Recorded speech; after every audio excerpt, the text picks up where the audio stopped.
The best birthday present would be you disappearing from my life. The words hung in the air of Carrie's luxurious Manhattan apartment, suspended between us like a physical thing. My 24-year-old daughter didn't even look up from her phone as she delivered this blow, her manicured fingers continuing to scroll through Instagram as if she hadn't just shattered my heart into 1,000 pieces. "Carrie, I just wanted to discuss your birthday plans," I said, my voice steadier than I felt. "The reservation at Le Bernardin needs to be confirmed by tomorrow." She sighed dramatically, finally glancing up with thinly veiled annoyance. "Fine. Whatever. Book it. Just make sure they know about my dietary restrictions this time. Last year was humiliating." I nodded, making a mental note even as my mind reeled from her earlier statement. This beautiful young woman with her perfect blonde hair and curated wardrobe had once been a giggly toddler who wouldn't sleep unless I was holding her hand. Now she could barely stand to be in the same room with me unless I was opening my wallet. "And Mom?" she added, her tone softening artificially, the voice she used when she wanted something. "I've been thinking about what I want for my 25th. Trevor mentioned this investment opportunity." Of course. Trevor Walters, the entrepreneur boyfriend with his slick suits and empty promises. I'd been writing checks to fund his ventures for the past year, money that disappeared into the black hole of his ambition while he encouraged Carrie's worst instincts. "We can discuss that later," I said, gathering my purse. "I should go. You clearly have plans." "Actually, Trevor's coming over in an hour," she replied, already returning her attention to her phone. "So yeah, you should probably head out." The dismissal was so casual, so complete. As I let myself out of the apartment I'd paid for, with its panoramic views of Central Park that cost more per month than my professor's salary, a strange calm began to settle over me. It wasn't the calm of acceptance, but the stillness that comes when something fundamental finally breaks beyond repair. On the elevator ride down, I thought about the jewelry set waiting in my safe at home. Vintage pieces that had belonged to Richard's grandmother, intended as Carrie's birthday present.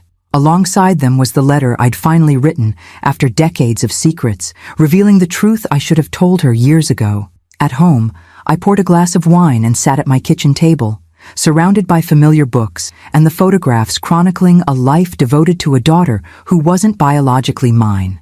The largest frame held a picture of Richard and me on our wedding day, both of us young and hopeful, 12 years before his affair would test our marriage beyond anything we could have imagined.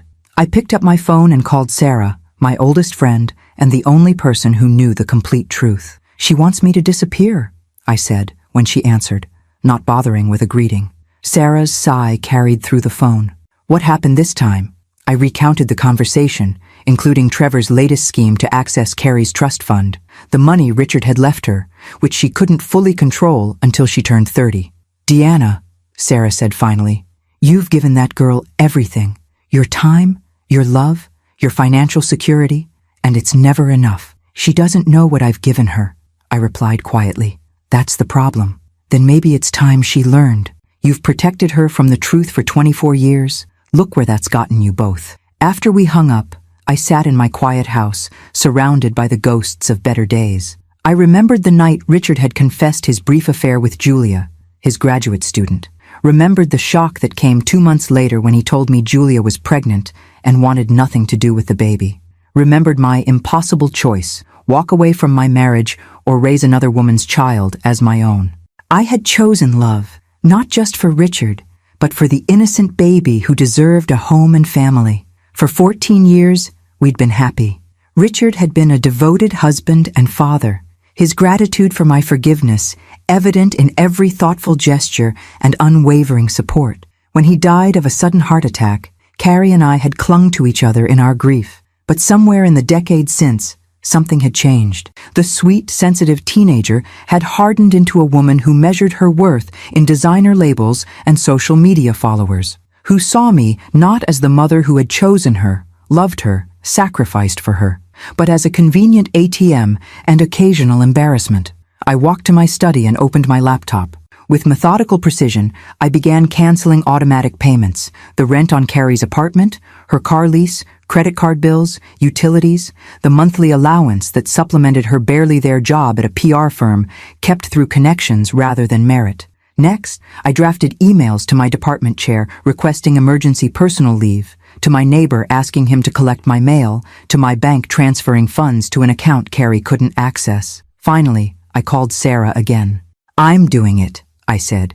"I'm giving her exactly what she asked for." "Deanna, are you sure? Disappearing won't solve anything." "I'm not just disappearing," I replied, a strange lightness entering my voice. "I'm leaving her the truth, all of it, the documents, the letters, everything. And if she can't handle it, then she'll finally understand what real love looks like. Not the conditional kind she's been practicing, but the kind that chooses someone over and over again, even when it breaks your heart." After hanging up, I opened my safe and removed the jewelry box and envelope. Tomorrow, I would place them on the dining room table before I walked away from the life I'd built. One last gift from a mother who had always loved her daughter enough to give her exactly what she needed, even when it wasn't what she wanted. Morning light filtered through my bedroom curtains as I packed a single suitcase. 25 years of motherhood, and I was leaving with just the essentials: clothes, toiletries, my laptop, and a few cherished books. The rest, the accumulation of a life built around family, would stay behind, along with the secrets I'd guarded for too long. I moved methodically through the house, touching familiar objects like a benediction. The reading chair where I'd nursed Carrie through childhood fevers, the kitchen table where we'd celebrated birthdays, science fair victories, college acceptance letters, the mantle with photographs chronicling her transformation from gap-toothed child to polished young woman. I selected certain photos to leave behind with the documents, ones that told a story Carrie had forgotten, or perhaps never understood. Her 5th birthday, my eyes shadowed from sleepless nights spent nursing her through pneumonia. Her high school graduation, my expression radiant with pride despite the second mortgage I'd just taken to fund her college dreams. Richard's funeral, her hand gripped tightly in mine as we faced an unimaginable future together. Sarah arrived at 10, her expression a mixture of concern and reluctant support. "You don't have to do this," she said, watching me arrange documents on the dining room table. "Yes, I do." I smoothed the edge of Julia's letter, written to Richard when she discovered her pregnancy. "She asked for this. She asked for you to disappear, not to drop a nuclear bomb on her identity." I paused, hand hovering over Carrie's original birth certificate. "She deserves the truth, Sarah. I thought I was protecting her all these years, but maybe I was just protecting myself from losing her. And now? Now I've already lost her." I placed the jewelry box in the center of the arrangement. "I'm just making it official." The envelope containing my own letter to Carrie was the last item. I'd rewritten it a dozen times, struggling to distill 24 years of complicated love into words that wouldn't sound like justification or accusation. "My dearest Carrie, by the time you read this, I will be gone, as you wished. Before I disappear from your life, there's a truth you deserve to know, one I should have shared long ago. I am not your biological mother. 24 years ago, your father had a brief relationship with Julia Reed, his graduate student. When she discovered she was pregnant, she wanted neither marriage nor motherhood. She left you with Richard and disappeared from our lives. I had a choice then: walk away from a broken marriage or open my heart to an innocent child who needed a mother. I chose you, Carrie, not from obligation, but from love. A love that grew with every sleepless night, every fever, every triumph and heartbreak we weathered together. The documents enclosed will confirm everything. Your original birth certificate, Julia's letters, the legal adoption papers, the financial records showing what maintaining your lifestyle has cost over the years. Not because I want gratitude, but because I want understanding. The jewelry was to be your birthday present. Your grandmother, Helen's sapphires. They represent a legacy of women who understood that family is created through love and choice, not merely blood. I don't know if you'll ever forgive me for keeping this truth from you, or for leaving now. I don't know if you'll ever understand that disappearing is the hardest gift I've ever given you. But I hope someday you'll remember that for 24 years, I chose you. Every day, even when it broke my heart. I have loved you enough to give you everything, including the space to discover who you are without me. Perhaps someday you'll find room in your heart for the mother who chose you, flaws and all. With eternal love, Mom. I sealed the envelope, my tears threatening to smudge the ink. Sarah squeezed my shoulder. "The car's waiting," she said softly. "Are you sure about this address?" I nodded, picking up my suitcase. The small coastal cottage I'd rented in Maine was as far from my academic life in New York as I could reasonably manage. Remote enough for solitude, but not so isolated that Sarah couldn't reach me if necessary.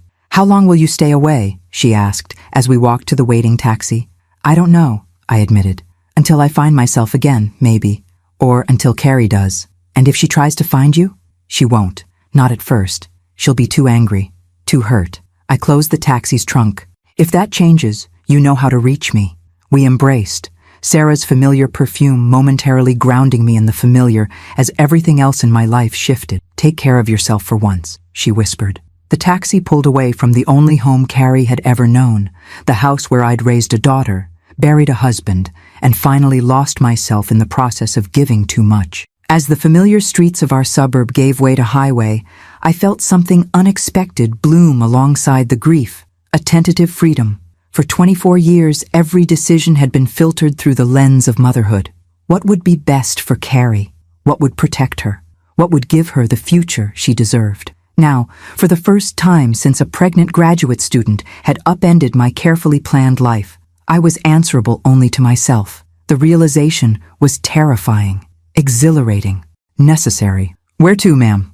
the driver asked as we approached the train station. "North," I said, watching my old life recede in the rearview mirror, "as far north as the tracks will take me." The small cottage in Ogunquit, Maine, stood on a rocky bluff overlooking the Atlantic. Weathered gray shingles, blue shutters, and a wraparound porch that caught both sunrise and sunset. It was nothing like the meticulously decorated colonial I'd left behind. Nothing here reminded me of Carrie, of Richard, of the life I'd carefully constructed and then abandoned in a single day. I'd been there 3 days when Sarah called. "She's been trying to reach you," she said without preamble. "Her cards were declined at Bergdorf's yesterday. She's frantic." I sat on the porch swing, watching waves crash against the shoreline below. "What did you tell her?" "That I don't know where you are," which is technically true. "You didn't give me the exact address." "And the house? The documents?" Sarah hesitated. "She hasn't been there yet, as far as I know. She's been calling everyone except me until now. Her friends, your colleagues, even Richard's old law partner. She seems to think you're just teaching her a lesson, that you'll come back when she apologizes." The irony wasn't lost on me. After years of emotional distance, Carrie suddenly wanted my attention, not out of concern for my well-being, but because her financial pipeline had been cut off. "Has she mentioned Trevor?" "No, but I saw them arguing outside her building yesterday when I was checking on things." "You're spying on my daughter?" Despite everything, maternal concern flickered. "Just making sure she's okay," Sarah defended. "She looks fine, Deanna. Angry, but fine." After we hung up, I walked along the beach, the cold May wind whipping strands of hair across my face. What was Carrie doing right now? Had she realized yet that this wasn't a temporary punishment, but a fundamental shift? That the credit cards wouldn't suddenly reactivate? The rent wouldn't magically be paid? The monthly allowance wouldn't appear in her account? Had she gone to the house yet? Found the carefully arranged evidence of a life built on secrets and sacrifice? Part of me wanted to call her, to explain, to soften the blow that was coming. But that impulse, to protect her from consequences, to smooth her path, was precisely what had led us here. For once, I needed to protect myself instead. I'd spent the first days in Maine in a fog of grief and doubt, alternately questioning and defending my decision. But as salt air cleared my head, I began to recognize how completely I'd lost myself in motherhood. Not the healthy devotion of a parent who nurtures independence, but the martyrdom of someone who enables dependency. After Richard died, I'd substituted material indulgence for emotional connection, perhaps trying to compensate Carrie for her father's absence. Each time she'd pulled away, I'd tried to buy her back with greater generosity, creating a cycle that diminished us both. She'd become entitled, I'd become a doormat. On the 7th day, as evening approached, my phone rang with a number I didn't recognize. "Hello? Where the hell are you?" Carrie's voice, tight with fury, shot through the line. "My apartment manager is threatening eviction. My cards are all declined. And you're what, on some middle-aged crisis vacation?" I closed my eyes, steadying myself. "I gave you what you asked for, Carrie." I disappeared. "This isn't funny, Mom. I have bills to pay. Commitments." "No, you have bills that I pay and commitments I fund," I corrected gently. "There's a difference." So this is punishment for what I said? Fine. I'm sorry I hurt your feelings. Can we be adults now and fix this mess? The familiar pattern, her transgression, my forgiveness, nothing fundamentally changing. Not this time. Have you been to the house yet? I asked. A pause. No. Why would I go there? I need you to fix my accounts, not... I left something for you there. On the dining room table. What, money? Mom, I need direct deposits, not cash. My rent is... Not money, I interrupted. The truth. About everything. The silence stretched, pregnant with possibility. In that moment, I could almost see her, brow furrowed in confusion, mouth tightening with impatience, already calculating whether this trip to the suburbs was worth her time. What truth? She finally asked, suspicion creeping into her voice. What are you talking about? Go to the house, Carrie. Read what I left you. Then if you still want to talk, call Sarah. She knows how to reach me. This is ridiculous. Just tell me. I ended the call, my hand trembling. How many times had I yielded to that demanding tone, that expectation of immediate compliance? The pattern was so ingrained that even now, miles away and resolved to change, I felt the pull to acquiesce. My phone immediately rang again. I silenced it, then powered it off completely. Whatever happened next was beyond my control. I had laid the truth bare. How Carrie responded to it would reveal whether there was anything left between us worth saving. That night, I dreamt of the day we'd brought Carrie home from the hospital, her tiny, perfect fingers wrapped around mine, her newborn scent intoxicating. In the dream, Julia stood in the corner of the nursery, her face obscured, watching silently as I rocked a baby that had grown in another woman's body, but would be nurtured by my heart. I woke at dawn, tears dampening my pillow, the dream's message clear. Carrie had never truly been mine to keep. Perhaps she had never been mine to lose either. Days passed like waves against the shore, rhythmic, relentless, gradually reshaping the landscape of my new life. I established routines in the cottage, morning walks along the beach, afternoons reading books I'd postponed for years, evenings watching sunsets paint the sky in colors I'd forgotten existed. 1 week after Carrie's call, Sarah texted. She went to the house, spent hours there, left looking shell-shocked. No contact since. I stared at those words, imagining Carrie at our dining room table, surrounded by the evidence of her origins. The birth certificate naming Julia Reed as her biological mother, the letters between Julia and Richard, documenting their brief affair and her subsequent pregnancy, the legal adoption papers I'd signed when Carrie was 6 months old, the financial records showing the second mortgage, the depleted retirement accounts, the credit card debt I'd accumulated, ensuring she wanted for nothing. Had she read my letter? Opened the jewelry box with her grandmother's sapphires? Did she understand now that I had chosen her, over and over again, when I had no biological obligation to do so? Or had she seen only betrayal in those documents, proof that her entire life was built on a foundation of secrets? I didn't respond to Sarah's text. Some journeys had to be walked alone, and Carrie was taking her first steps on a path I shouldn't, navigate for her. 2 more weeks passed. May turned to June, bringing warmer temperatures and tourists to the small coastal town. I found part-time work at a local bookshop, using my literature background without the pressure of academia. The owner, Grace, was a silver-haired woman who asked few questions but offered gentle company during quiet afternoons when customers were scarce. "Someone called for you yesterday," she mentioned one morning as we unpacked a shipment of new releases. "Young woman, wouldn't leave a name. Said she'd try your cell." My heart skipped. "Did she say anything else?" Grace shook her head. "Just asked if you worked here." I said yes, but gave no details. Seemed right, given your situation. I'd told Grace nothing specific, just that I was taking a sabbatical after a family situation. But her kind eyes held the wisdom of someone who recognized a woman in the midst of reinvention. That night, I turned my phone on for the first time in days. There were messages from colleagues, a few from friends, but nothing from Carrie. I was about to power it off again when it rang in my hand. Sarah's number. "Trevor left her," she said immediately. "Apparently he's been planning an exit since her funds dried up, but waited until after her birthday party to make it official." "She still had the party?" I asked, surprised that Carrie could maintain social appearances while her life imploded. "Scaled down. But yes, from what I gather, he convinced her to spend the last of her accessible money on it. promising some investment would pay off right after. Classic Khan. The day after the party, he cleared out his things and ghosted her. The maternal instinct to protect, to rush back and help Carrie pick up the pieces, surged within me. I tamped it down. How is she handling it? Hard to say. Her social media's gone dark. No posts in over a week, which is unprecedented for her. She's been evicted from the apartment. I offered my guest room, but she refused. Where is she staying?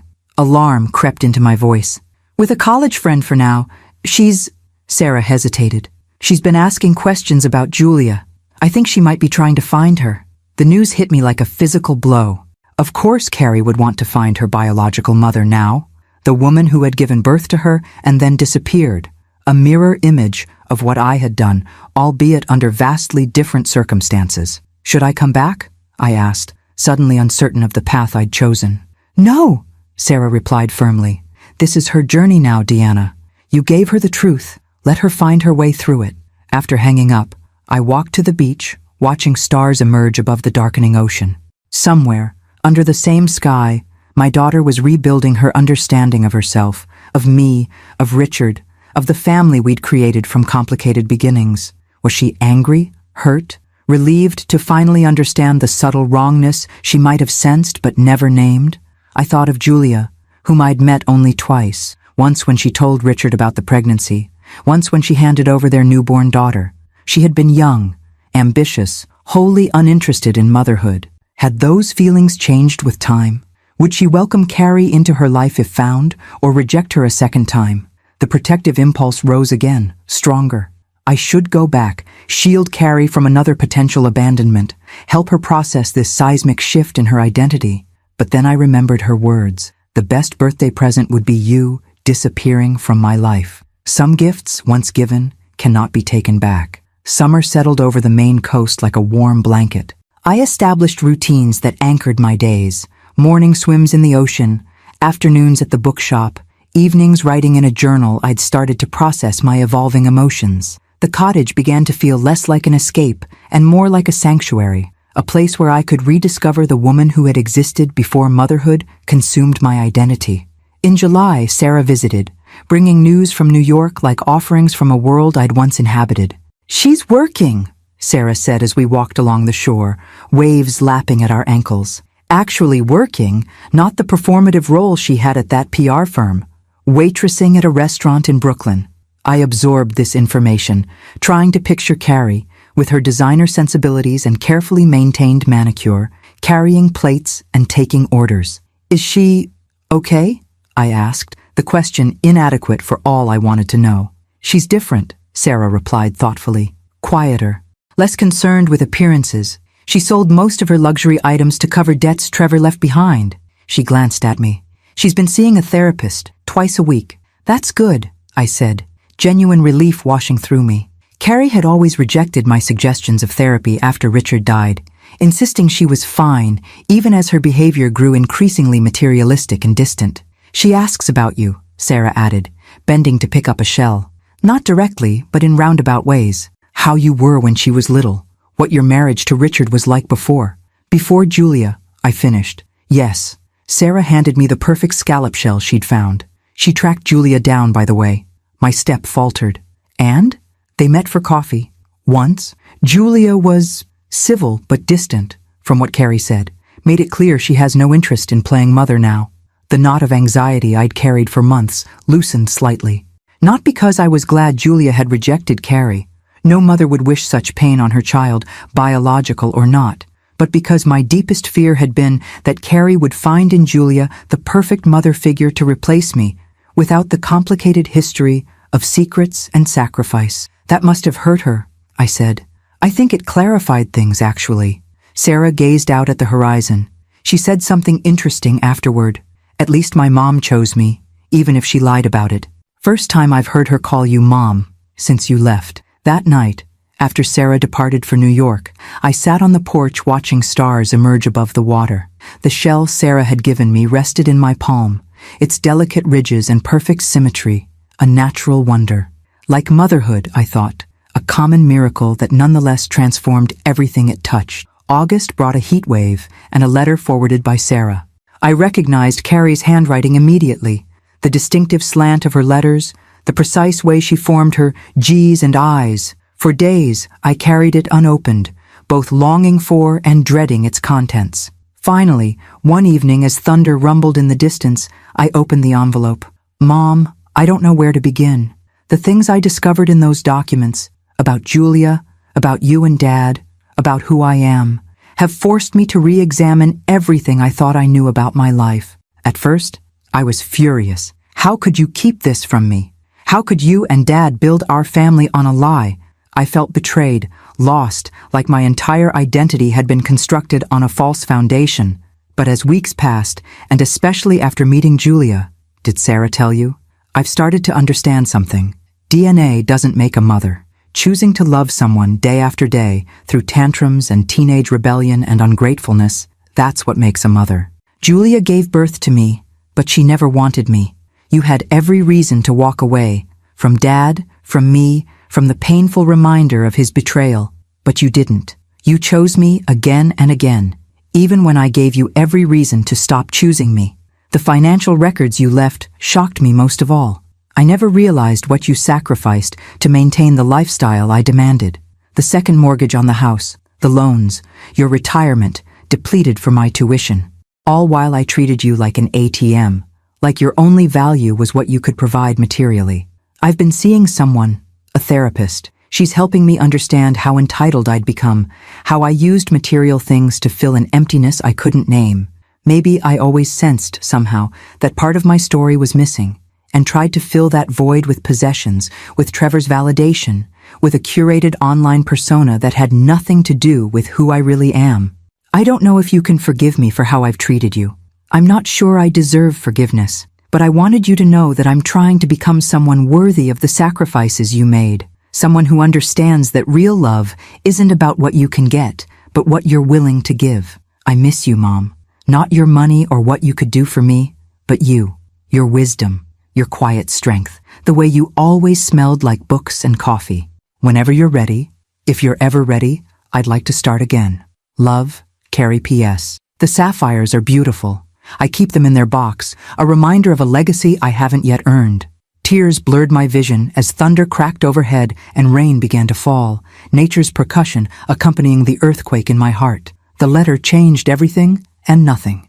In the days that followed, I carried Carrie's words with me like a talisman, rereading them until the paper grew soft along its creases. Her acknowledgement of my sacrifices, her recognition of her own entitled behavior, these were the validations I'd never allowed myself to seek, believing that true maternal love demanded uncomplaining sacrifice. And yet, I didn't immediately pack my bags and return to New York. Something held me back, not anger or resentment, but a dawning realization that our relationship could never heal if we simply resumed our old patterns. Carrie was finding herself without the financial safety net I'd always provided.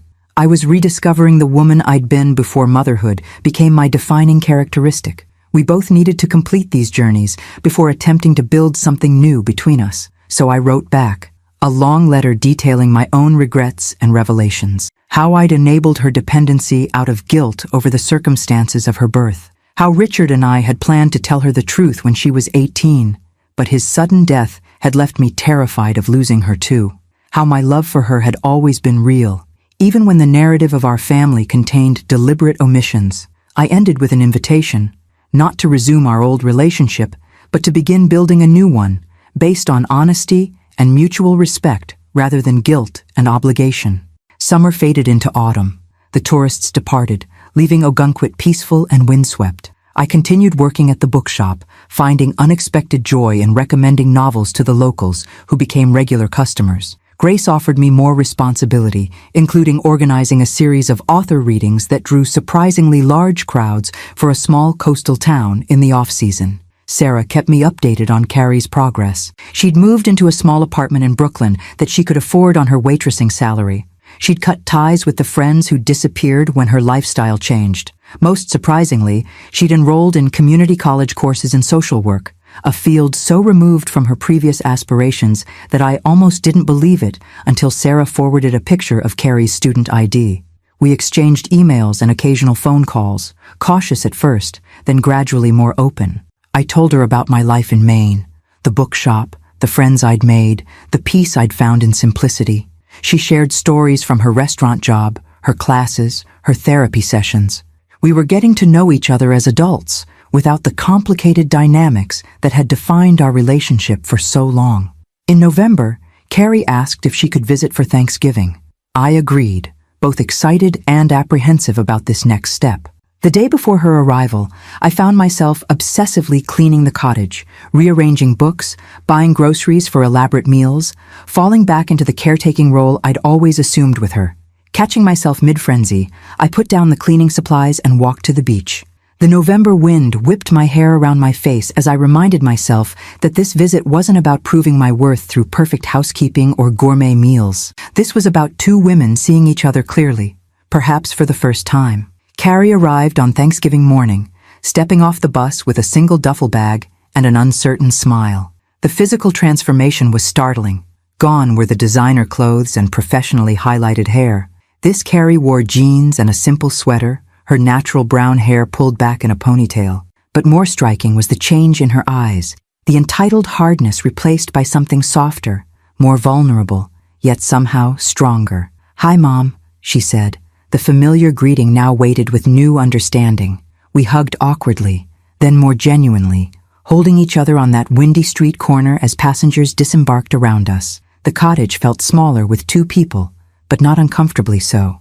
We moved around each other carefully at first, then with increasing ease as we prepared the simple Thanksgiving meal I'd planned.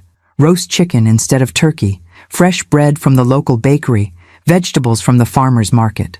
"No marshmallow sweet potatoes?" Carrie asked, a hint of their absence the only reference to our elaborate holiday traditions of the past.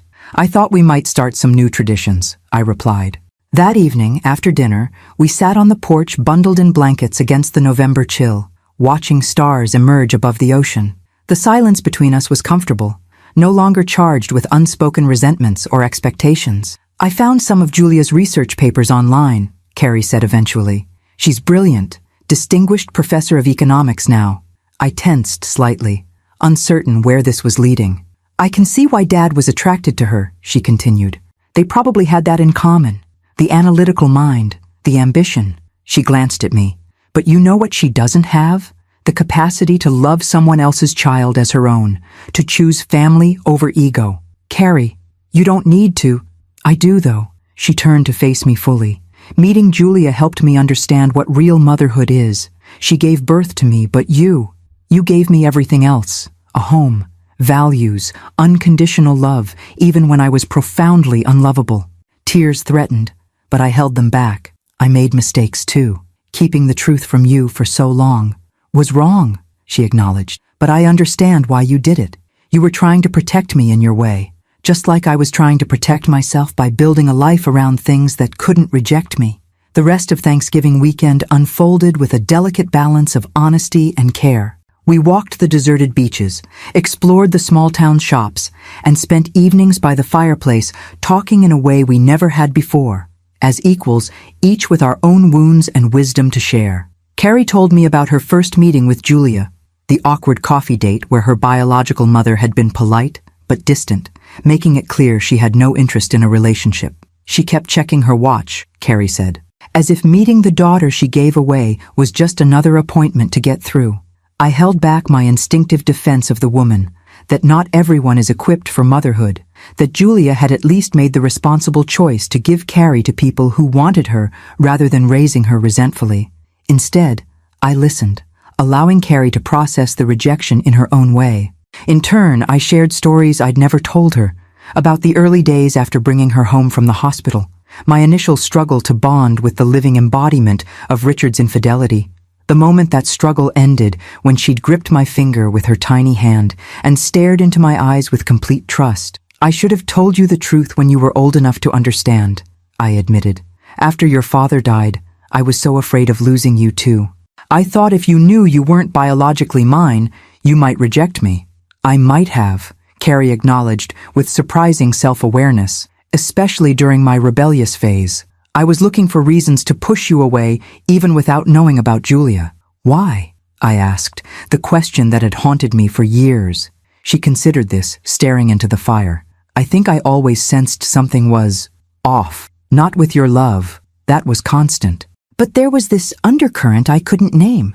The way Dad would sometimes look at us both with this expression of, I don't know, gratitude mixed with guilt. The way certain family medical history questions made you change the subject. She twisted a strand of hair around her finger, a habit from childhood that I hadn't seen in years. When you don't have explanations for those disconnects, you make up your own.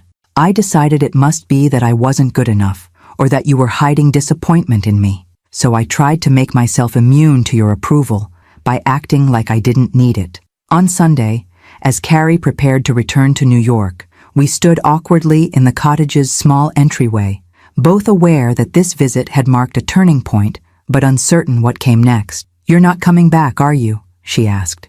"To New York, I mean. Not permanently." The question caught me off guard. I'd been so focused on healing our relationship that I hadn't fully articulated my own future plans, even to myself. "I don't know," I answered honestly. "This place has become important to me. I've found something here I didn't know I was missing." She nodded, no trace of the entitlement that would once have demanded my return to accommodate her needs. "I think I understand. You're building a life that's about you, not just about being my mom. That doesn't mean I don't want you in it," I added quickly. "I know." She smiled, a genuine expression free from the calculated charm she'd once wielded like a weapon.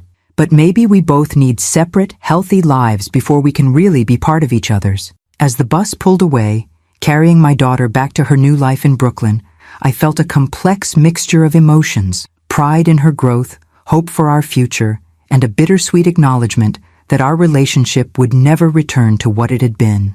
Perhaps that was for the best. Winter descended on Maine with theatrical flair. Blizzards, ice storms, and crystalline days when sunshine on snow created a brightness almost too intense to bear. I continued working at the bookshop, began volunteering at the local library, and even dated briefly. A divorced fisherman named Jack, who shared my love of literature, but ultimately wanted more commitment than I was ready to give. Carrie and I established a new pattern of communication: weekly phone calls, regular emails, occasional care packages exchanged by mail. She sent me photographs of her life in Brooklyn, her tiny apartment decorated with secondhand furniture, her classmates from the social work program, the community garden where she'd claimed a small plot. I sent her seashells, local maple syrup, and books I thought she might enjoy, gifts chosen for thoughtfulness rather than monetary value. In February, she called with unexpected news. "I've been offered an internship," she said, her voice brimming with an excitement I hadn't heard in years. "At a women's shelter in Boston. It's unpaid, but one of my professors recommended me specifically." A pause. I thought, since Boston's only 2 hours from Ogunquit, maybe I could find an affordable apartment somewhere between, commute to the internship, and see you more often? The old instinct arose immediately, to offer financial support, to solve her problems, to smooth her path. I tamped it down. "That sounds like a wonderful opportunity. Have you looked into housing options?" "I've been researching options," Carrie replied. "There are some shared houses in Portsmouth that might work with my budget. It would be about an hour to Boston and 30 minutes to you."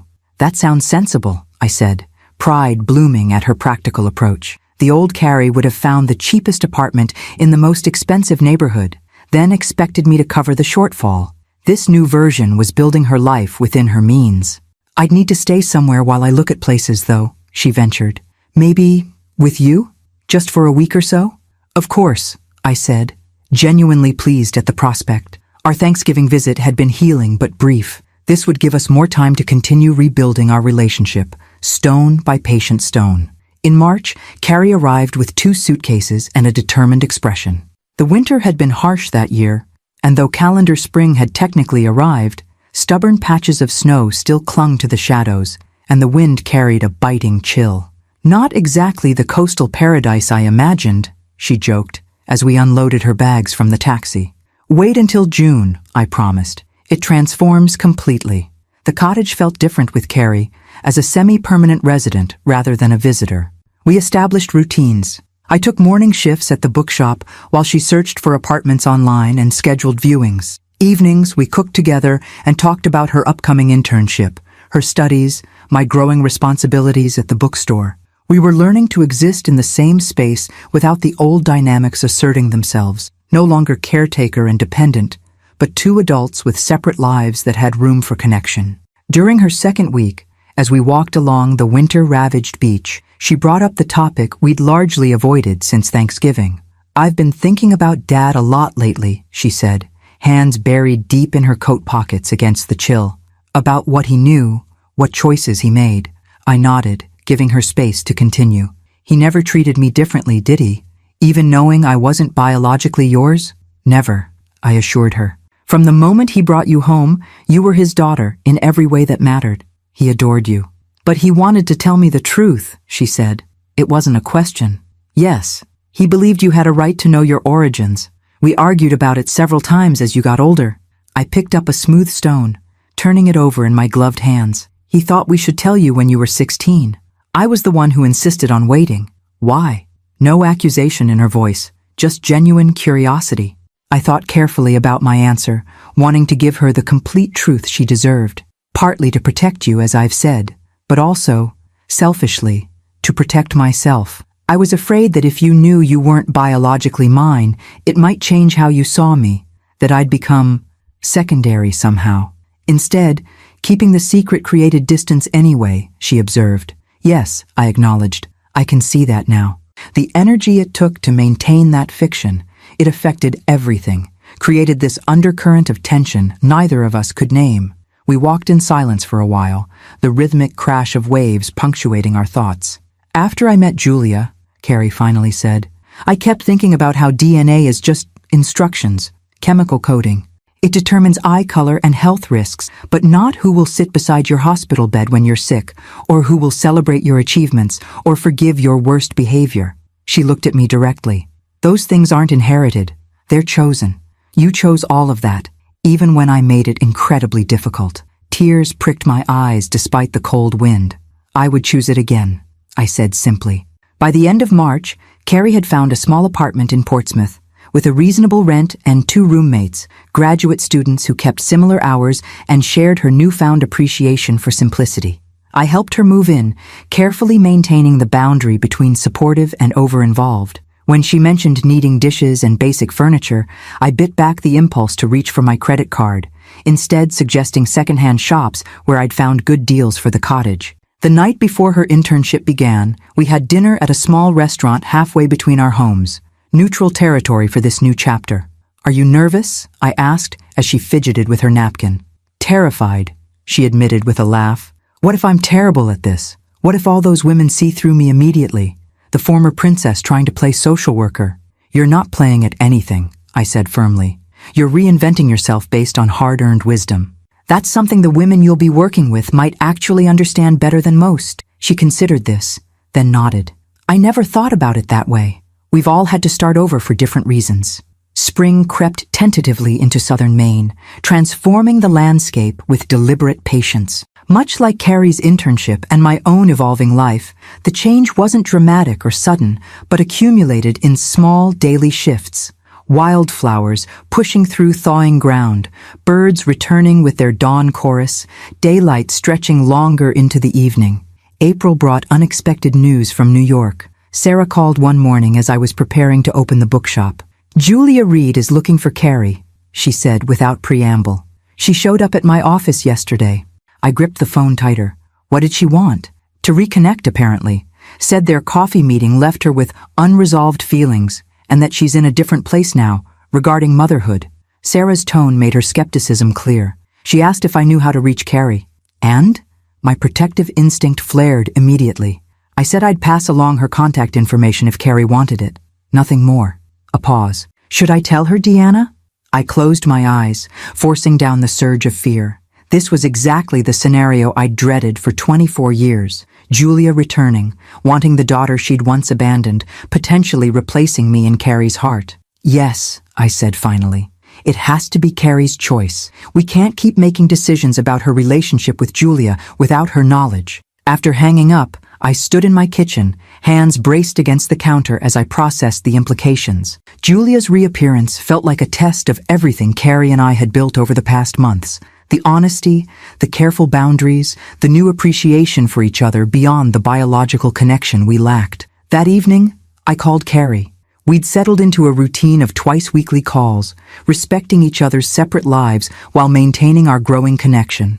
She answered on the third ring, her voice tired but satisfied after a long day at the shelter. "Julia contacted Sarah," I said, after our usual exchange of pleasantries. "She's asking to see you again." The silence stretched so long I thought we'd lost the connection. "Carrie? I'm here," she replied, her voice carefully neutral. "Did Sarah give her my information?" "No. She wanted to check with you first." Another pause. "What do you think I should do?" The question was a landmine. The old me would have discouraged the meeting, found subtle ways to highlight Julia's abandonment, protected my position as Carrie's real mother. But that approach had led us to the breaking point that caused our separation in the first place. "I think that's entirely your decision," I said carefully. "You're an adult. Your relationship with Julia, whether you want one or not, is yours to define. But how would you feel if I met with her again?" I took a deep breath, choosing complete honesty over protective half-truths. "Scared," I admitted. "Afraid that she might try to claim a relationship she hasn't earned, that you might be hurt again if her interest proves temporary, that I swallowed hard, that I might become less important to you." "Mom," she said, the word now weighted with deeper meaning than before. "Meeting Julia the first time made me appreciate you more, not less. She gave birth to me, but you're my mother. Nothing will change that." Tears pricked my eyes. "Thank you for saying that. It's not just saying it, it's the truth." I heard her take a breath. "I think I will meet her, though. There are questions I have that only she can answer. Medical history, for one thing. And I want to understand why she's reaching out now, after all this time." "That makes sense," I said, meaning it despite my lingering anxiety. "Just be careful with your expectations. I've learned that lesson pretty thoroughly this year, don't you think?" A touch of wry humor colored her voice. "My expectations nearly cost me the most important relationship in my life." After we hung up, I walked to the beach, watching the last light fade from the sky as I contemplated this latest development. Intellectually, I knew Carrie's decision to meet Julia again was healthy and reasonable. Emotionally, I couldn't help feeling threatened, as if our hard-won reconciliation might be jeopardized by Julia's reappearance. Was this another test of my ability to love Carrie without possessiveness? To support her choices even when they scared me? To trust that our bond was strong enough to withstand Julia's renewed interest? Carrie met with Julia the following weekend in Boston. She called me immediately afterward, her voice thoughtful but calm. "She's writing a book," Carrie explained, "about women in academia and the choices they make regarding career versus family. Our story, her pregnancy, her decision to give me to Dad, is part of it." "I see," I said, unsurprised that Julia's renewed interest had a practical motivation. "How do you feel about that?" "Conflicted. Part of me thinks it's convenient that she only wanted to reconnect when it served her professional interests, but another part understands she's trying to make sense of her choices, just like we all are." May arrived with a profusion of wildflowers and warming temperatures. The tourists would soon return to Ogunquit, transforming the quiet coastal town into a bustling vacation destination. I found myself thinking about the future in a way I hadn't since arriving nearly a year earlier. Not just days or weeks ahead, but months, years. Would I stay in Maine permanently? Return to teaching? Forge some new path entirely? Grace, sensing my contemplation, broached the subject one quiet afternoon in the bookshop. "School year's ending soon," she remarked casually as we unpacked a shipment of summer reading titles. "Any thoughts about going back to your university position?" "They've filled it," I replied, arranging novels on a display table. "I officially resigned in January." She nodded, unsurprised. "And how do you feel about that?" I considered the question seriously. Lighter, actually. Academia was fulfilling, but there was always this pressure. Publish or perish, compete for grants, navigate departmental politics. Here, I gestured around the cozy bookshop with its worn wooden floors and sun-dappled shelves. "There's a simplicity I've come to value." "You've changed since you arrived," Grace observed. "Less wound up, more present. Motherhood defined me for so long," I said. Even when Carrie was grown, I was still primarily her mother, her support system, her financial safety net. Stepping away forced both of us to redefine ourselves. "And how is that going?" "With Carrie?" I smiled, thinking of our most recent visit the previous weekend. She'd shown me around her apartment in Portsmouth with obvious pride, introducing her roommates and cooking dinner for me. A simple pasta dish, but one she'd prepared entirely herself. Better than I could have imagined, I admitted. We're building something new together, something healthier. The truth was, Carrie's transformation continued to astonish me. The entitled young woman who had once sneered at my basic lifestyle was now embracing simplicity with genuine enthusiasm. Her internship at the women's shelter had evolved into a part-time paid position alongside her studies. She'd started a small savings account, managed her modest budget carefully, and even begun paying back small amounts toward the educational loans I'd taken out on her behalf, something I'd never requested but which she insisted upon as part of her accountability process, a term she'd picked up in therapy. In late May, Carrie called with news that would further test our evolving relationship. "Julia wants me to contribute to her book," she said. "My perspective on being raised by you, discovering the truth about my origins, reconnecting with her. She's offering payment." I absorbed this information carefully, aware of my instinctive resistance, but determined not to let old patterns dictate my response. "How do you feel about it?" "Conflicted," she admitted. "The money would help with school expenses, and part of me thinks it might be therapeutic to articulate my experience from my own perspective rather than having her interpret it." "But," I prompted, hearing the hesitation in her voice, "but I worry about how it might affect you. Our story isn't just mine to tell. It's yours too.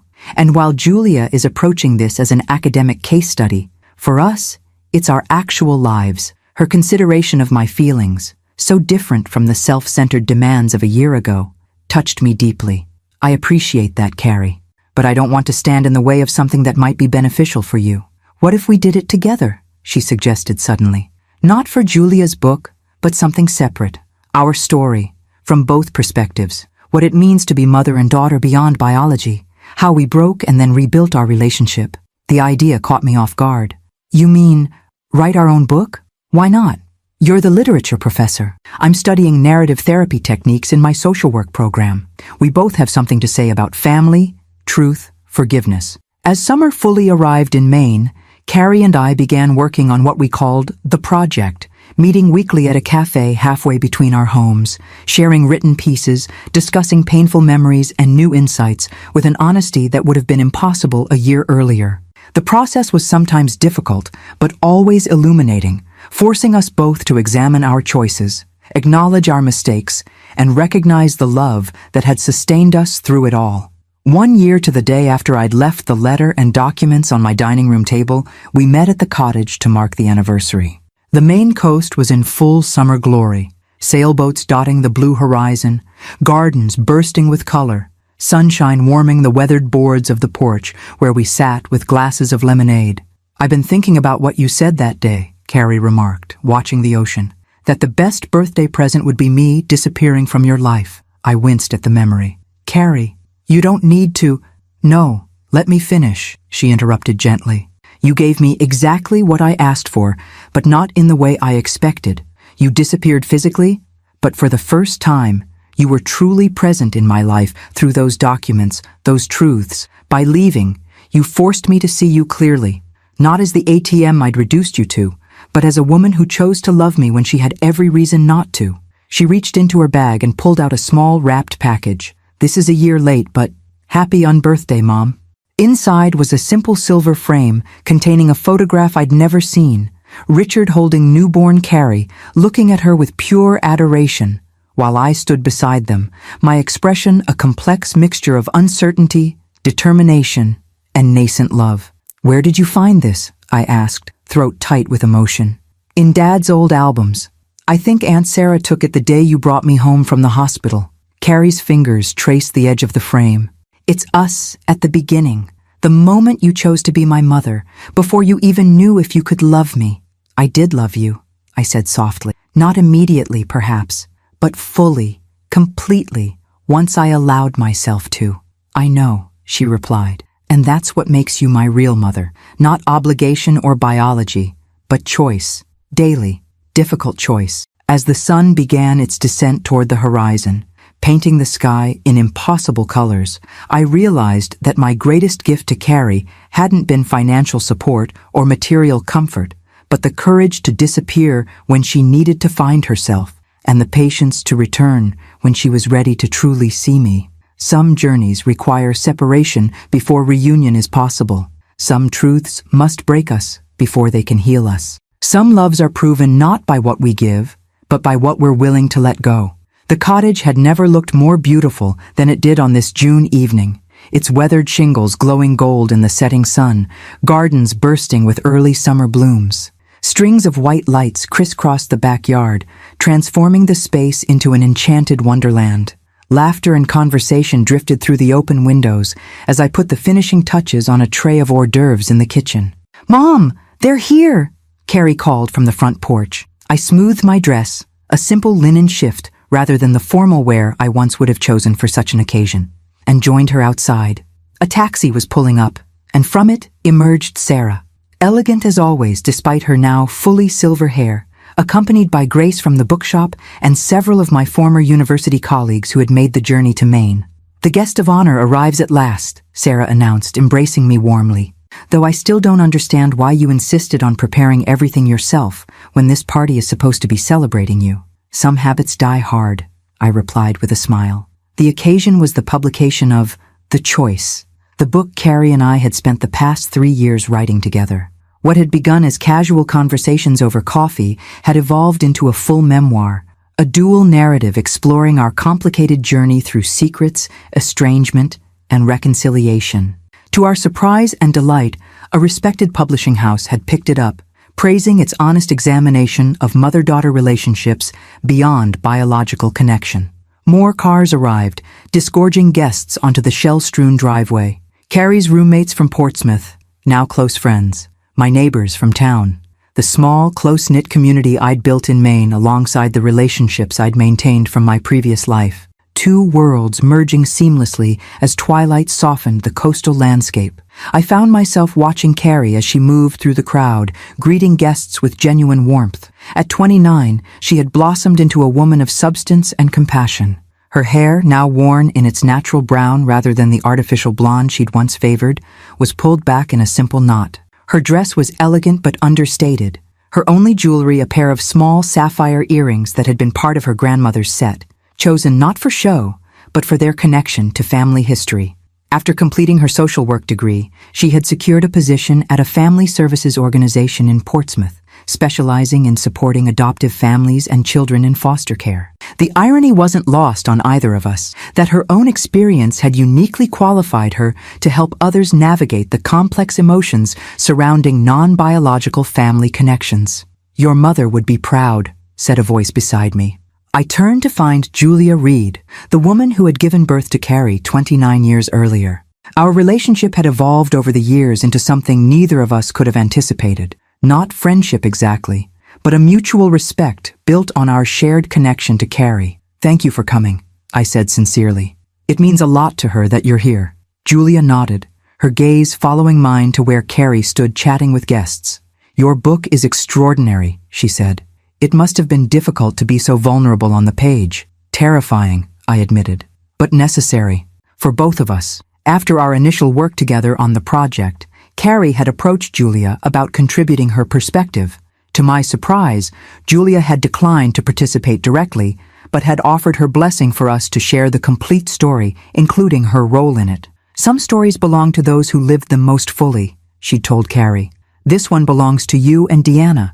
Julia's book on women's choices in academia had been published 2 years earlier, with only a brief, anonymized reference to her experience giving up a child while pursuing her career.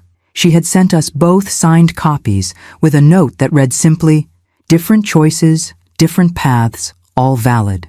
"Shall we join the others?" I suggested, gesturing toward the backyard where tables had been set up beneath the twinkling lights. The evening unfolded like a dream. Dinner under the stars, toasts offered by friends both old and new, laughter that carried across the gentle summer air.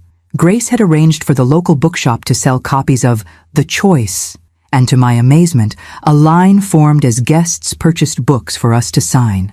"To think," Sarah murmured as she watched us signing, that the worst day of your life would eventually lead to this. I thought back to that devastating moment in Carrie's apartment, hearing her wish for my disappearance.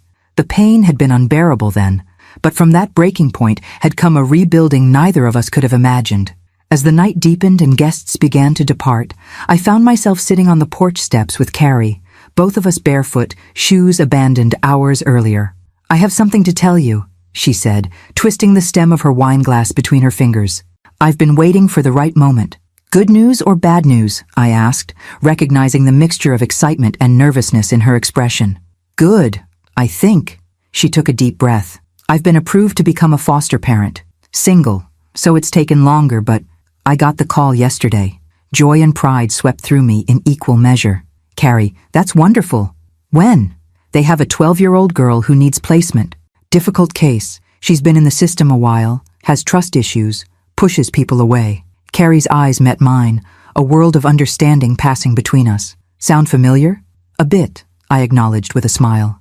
"Are you nervous?" "Terrified," she admitted. "What if I can't connect with her? What if I make all the wrong choices? What if she never trusts me?" I placed my hand over hers. "You have something invaluable to offer this child, something many foster parents don't have. You understand what it means to build family bonds that aren't based on DNA. You've lived it from both sides now." She nodded slowly. "I've been thinking about what you wrote in the book, about how true motherhood isn't a biological fact, but a daily choice, how you had to consciously choose me every day until love became instinct." "It didn't take long," I assured her. "Just those first difficult weeks when you were a living reminder of painful things. After that," I shrugged, "you were simply my daughter." "I want to do that for Mia," she said, using the girl's name for the first time. "Choose her every day until she believes someone can. Even if she never calls me mom, even if she's only with me temporarily, I want to be the adult who proves some people will stay." Later that night, after all the guests had departed, and Carrie had gone to bed in her old room in the cottage, now hers whenever she wanted it, I sat alone on the porch, watching stars emerge above the dark ocean. 5 years ago, I had fled to this place in pain and confusion, certain only that I could no longer continue in a relationship that diminished us both. Never could I have imagined the journey that would follow, the painful truths that had to be confronted, the gradual rebuilding of trust, the unexpected joy of knowing my daughter as an adult woman of substance and compassion, or that the greatest act of motherly love would be not sacrifice, but honesty, the courage to reveal painful truths and allow Carrie to find her own way through them. The book we had written together sat on the table beside me, its cover showing a beach with 2 sets of footprints, one larger, one smaller, walking parallel to the water's edge, not hand in hand, not one following the other, but side by side, separate yet connected. Inside, our alternating chapters told the story from both perspectives: the mother who chose to love a child not biologically hers, the daughter who had to lose that mother temporarily to truly appreciate her worth. Early reviews had been surprisingly positive, with particular praise for our unflinching examination of difficult truths, how secrets, even those kept with the best intentions, create invisible barriers, how financial support can become a substitute for emotional connection, how 2 people can experience the same event so differently. Most gratifying were the letters already arriving from readers who saw themselves in our story: adoptive parents, estranged adult children, families rebuilding after secrets had torn them apart. "You put words to feelings I've carried my entire life," one woman wrote. "For the first time, I feel understood." A sound from the cottage drew my attention. Carrie, standing in the doorway wrapped in a blanket. "Can't sleep?" I asked as she joined me on the porch swing. "Too much excitement.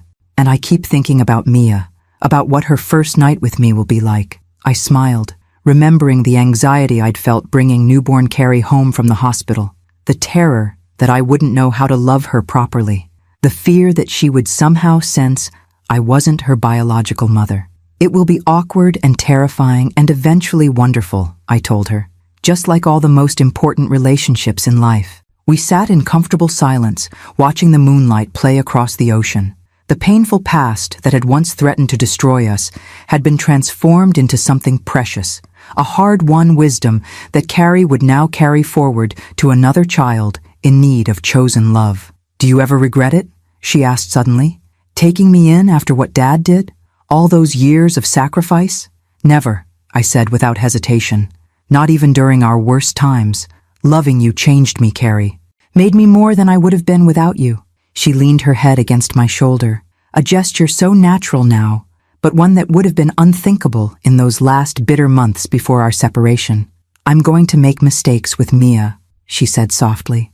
I know that, but I hope I can give her what you eventually gave me, the truth, even when it's painful, the space to become herself, even when it's scary to let go. The knowledge that family isn't just about who gave birth to you, but who chooses to stand beside you day after day.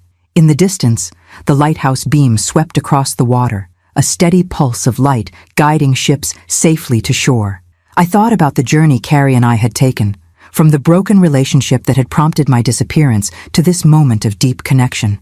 The path had not been straight or easy, but each difficult step had led us here, to a truth more complex and beautiful than the comfortable lies we'd lived with for so long. As Carrie drifted to sleep against my shoulder, I watched the stars wheel overhead and felt a profound peace settle over me. The woman who had fled New York 5 years ago, broken by her daughter's rejection, could never have imagined this future. But then, the greatest journeys often begin with a single painful step away from everything familiar.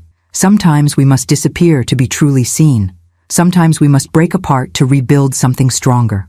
And sometimes, the greatest gift a mother can give her child is not protection from painful truths, but the courage to face them together, side by side, separate but connected, each walking her own path along the same shore.